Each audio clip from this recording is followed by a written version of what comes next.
the economy. I think that's the most important thing. I think clearly. Here in Pennsylvania, a lot of it is, as it is everywhere, the COVID. I actually, for one, recently lost my job because of it. Trump is good at blaming the pandemic for the economy. Hello and welcome to American Views, France 24's special coverage in the lead up to the 2020 U.S. presidential election. We're taking you on a road trip to 6 key swing states that will be critical in determining who ends up in the White House. And in this show, we're focusing on the birthplace of the Constitution and what analysts are calling the single most important state in this election, Pennsylvania. Located at the heart of the Rust Belt, this traditional blue-collar state has gradually been slipping through the fingers of the Democratic Party and going Republican. It's with promises of boosting the economy and resurrecting the declining coal industry that Donald Trump managed to win over a lot of working-class voters in 2016, voters who felt abandoned and left behind. Here's some other key things to know about this battleground state. Tucked into the East Coast between Maryland, New York, and Ohio, Pennsylvania is one of the smaller states at just over 119,000 kilometers squared. The Appalachian Mountains run through its middle. It's also a densely populated state with more than 12 million inhabitants. The majority of the population is based in its big cities like Philadelphia and Pittsburgh. Pennsylvania's economy was historically built around mining. Coal and iron seams in Appalachia helped boost the state coffers until the 1970s. Today, shale gas has given a new life to the sector, but the unemployment rate in the state is still one of the highest in the country. Dubbed the Keystone State, Pennsylvania lives up to its name. It's often a decisive state in elections worth 20 Electoral College votes. The race is often tight with a divided population, Philadelphia voting mostly Democrat, while those near bordering Ohio tend to be Republicans. Since 1992, the state has voted for the Democratic candidate, but in 2016, Donald Trump came out on top with a slim margin of around 40,000 votes.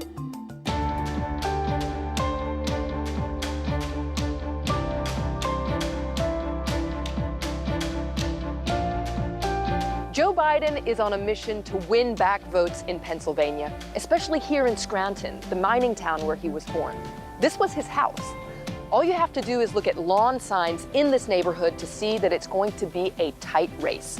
So we went and knocked on some doors to see what people are preoccupied about in the last stretch of this election.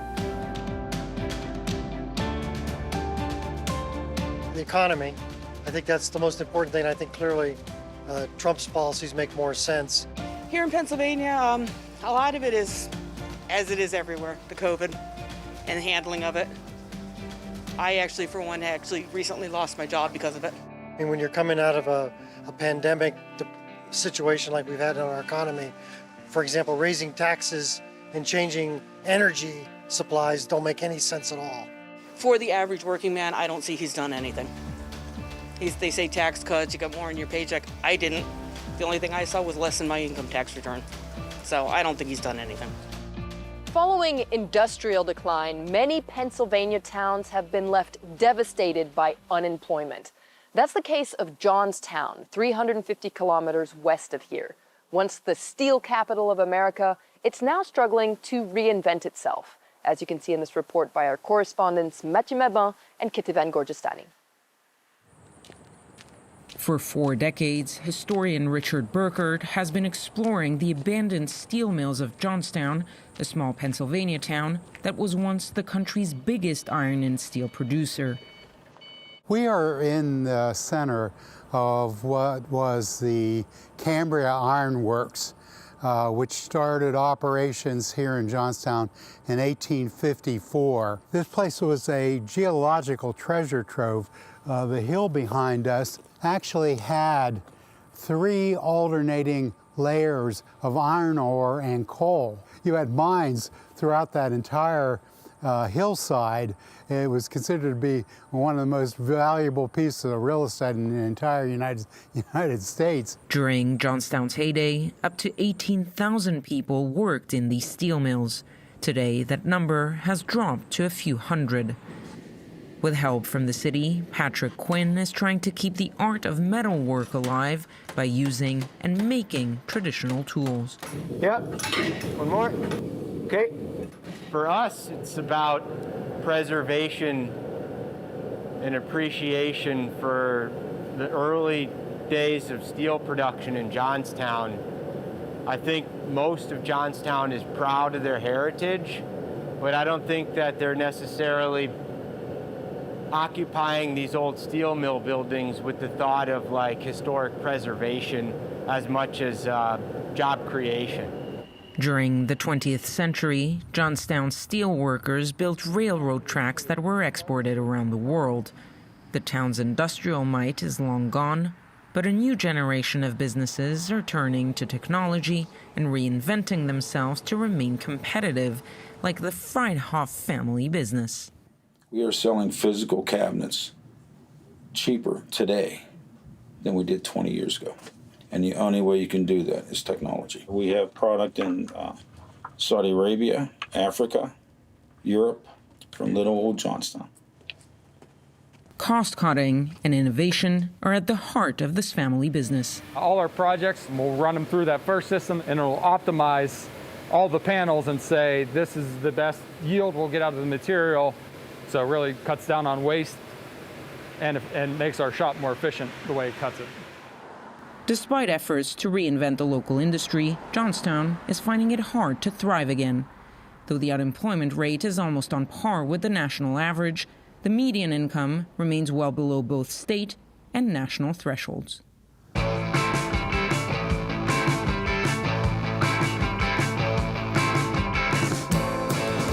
The economy is also definitely an important part. I think Donald Trump has done a pretty solid job so far with the economy. For me personally, and I know a lot of other college students, education, the affordability of education, and also healthcare, because that's something we don't have to worry about right now, but when we're adults, we do. So to understand more about Pennsylvania's political transformation, we're here with Professor Gene Harris from the University of Scranton. Thank you so much for being with us today. You've really witnessed what's been happening here in Pennsylvania over the past 30 years, how the electoral map has changed. Why is it that so many working class voters are attracted to Donald Trump, who after all is a rich man from New York? Well, he doesn't present himself as such. He talks to the people like as if he's one of them, and he talks very much about working class Americans and wanting to lift them up, and people believe him. He doesn't. If you look at the data and to see what he's actually accomplished, many of his promises he has accomplished, but I would say not the economic ones. But people were tired of establishment candidates, and Hillary Clinton was seen as one. And he spoke in a way that politicians tend not to, and that seemed to resonate with people. And you mentioned Hillary Clinton. How much are Democrats responsible for alienating voters here?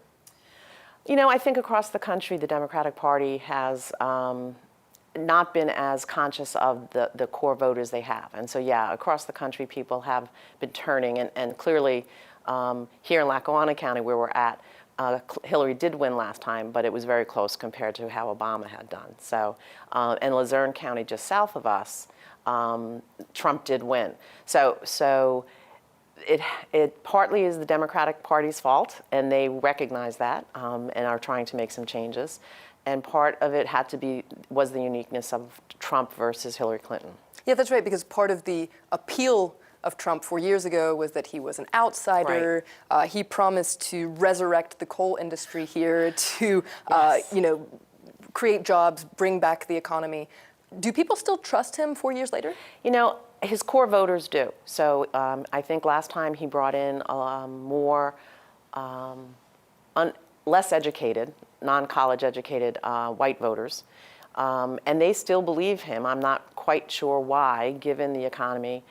Certainly the pandemic has changed some things, And Trump is good at blaming the pandemic for the economy, but it really wasn't as glowing even before the pandemic as he suggests.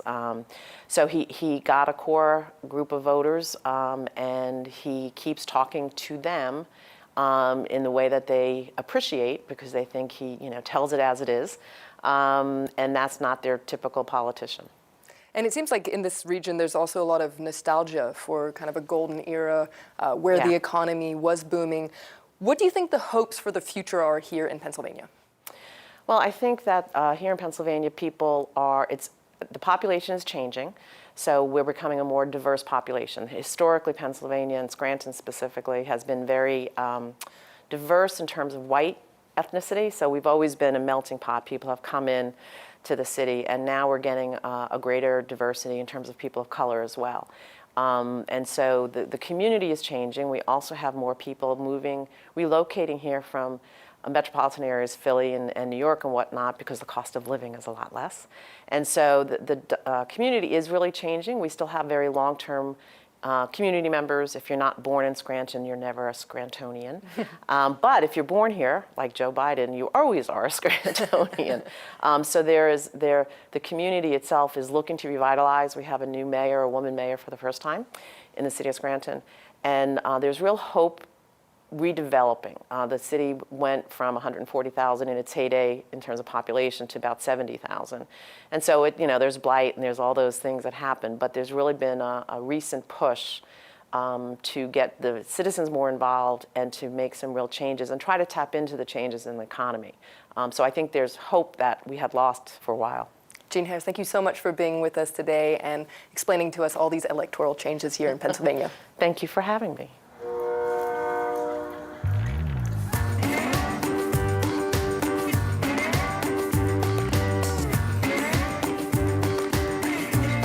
The presidential election is on track to being a nail-biting finish here in Pennsylvania. Once a leader in steam railway transportation thanks to its coal and steel industries. The two candidates, Donald Trump and Joe Biden, have been campaigning fiercely here to try and capture the state's crucial 20 Electoral College votes. The Keystone State will in all likelihood be a keystone in this election. Well, that wraps it up for American Views. Thank you for watching, and thank you to Charles Vente, Armelco, John Walsh, Tamine El-Kitan, Joe Cockrell, and Juliette Montilly for making this show. Stay tuned to France 24.